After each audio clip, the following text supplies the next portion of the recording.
Well, look, in the 5 years since we did the New Year's Eve framework agreement, I've travelled a lot. I've been working a lot on these arrangements. The Deputy Chief Minister, the Attorney General, the support team in London and in Brussels have been involved, as have other ministers in successive governments that I've led. So the fact that I'm in Madrid at the moment should not have led you to any conclusion other than we're continuing to try and work to deliver the right deal for Gibraltar. When I first went to Brussels under the new format, it was the first time that I noticed. I know that you've been saying 99.9, we've been kissing distance, very, very close.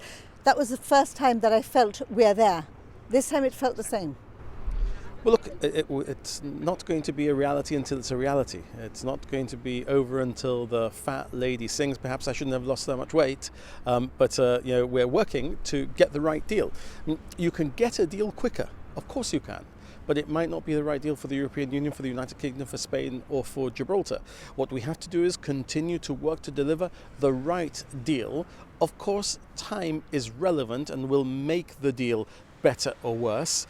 We haven't exactly got the worst situation whilst we've been negotiating. I think all of the negotiating parties have ensured that in the interim period, before there is a deal or no deal, we have made it this thing that is called limbo, quite a livable limbo. I mean, limbo is designed to be a word that is negative. Actually, there's a very whole set of positives about this interim period through the negotiation.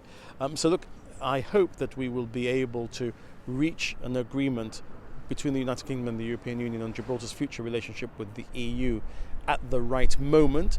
I hope that moment is close. I am not able to tell you that we have a deal or that we will have a deal in a particular time frame, but I'm working every waking moment to ensure that we have it as soon as possible.